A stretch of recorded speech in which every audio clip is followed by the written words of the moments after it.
Bonjour à vous mes chers élèves de la 4e année moyenne. أهلا بكم أحبائي تلاميذ السنة الرابعة متوسط. Aujourd'hui, nous allons faire une révision pour la composition du deuxième trimestre. Donc, nous allons commencer par les verbes de parole. Le verbe de parole, c'est un verbe utilisé dans le discours direct et indirect. نستعملوه في الخطاب المباشر وغير المباشر.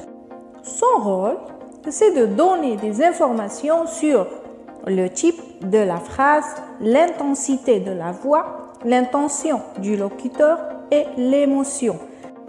دوره أنه يبين لنا نوع الجملة، نية المتحدث، شدة الصوت إن كان يتحدث بصوت منخفض أو مرتفع، l'émotion عاطفة الشخص المتحدث، أي إن كان حزين، يبكي، خائف إلى آخره. هذا le verbe de parole, on peut le trouver avant les paroles et suivi de 2 points. يعني نقدروا نلقاوه قبل الخطاب متبوع بنقطتين، كما نقدروا نلقاوه في وسط أو في آخر الجملة. ولكن في هذه الحالة il faut inverser le sujet. Observons ensemble ces 3 exemples. Elle s'exclame: Oh, je suis contre le racisme. Ici, le verbe de parole est au début. Il est suivi des 2 points et des guillemets. هنايا الفعل القول يأتي في أول الجملة. Le deuxième exemple: Oh, s'exclame-t-elle, je suis contre le racisme. Le verbe de parole est au milieu de la phrase. في وسط الجملة et on a inversé le sujet. Le sujet vient après le verbe. Le troisième exemple: Oh, je suis contre le racisme, s'exclame-t-elle. Le verbe de parole est à la fin de la phrase et la même chose, on a fait une inversion du sujet. Maintenant, nous allons voir quelques verbes de parole qu'on pourrait utiliser. Bon, lorsqu'on veut poser une question, on peut utiliser demander, questionner ou bien interroger. Pour donner un ordre, amar, on peut utiliser ordonner. Pour parler à haute voix, on peut utiliser le verbe hurler ou bien crier. Et pour parler à voix basse, on peut utiliser chuchoter ou bien murmurer.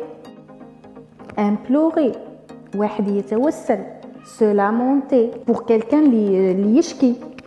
Donc, ces verbes de parole servent à faire parler les personnages.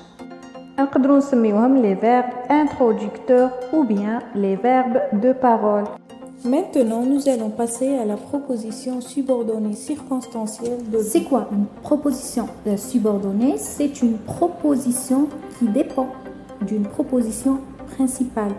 Elle se rattache à cette proposition principale. يعني تكون مكملة للجملة الأساسية. Et lorsqu'on parle de la proposition subordonnée circonstancielle de but, elle est utilisée pour exprimer l'intention ou bien l'objectif à atteindre ou au contraire à éviter. يعني نستعملها للتعبير عن هدف نسعى إلى تحقيقه أو بالعكس إلى تجنبه. Par exemple, les Algériens ont toujours lutté pour que l'Algérie soit libre. Ici, le but des Algériens, c'est la liberté de leur pays. هنا هدف نسعى إلى تحقيقه.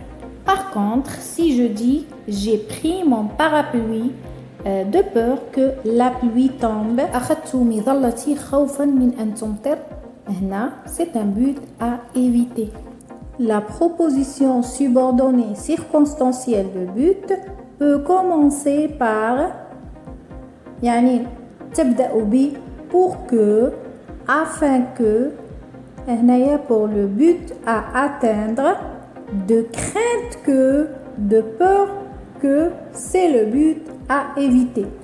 Bon, en ce qui concerne le verbe de la subordonnée, يعني الجملة الثانية la subordonnée de but est au subjonctif.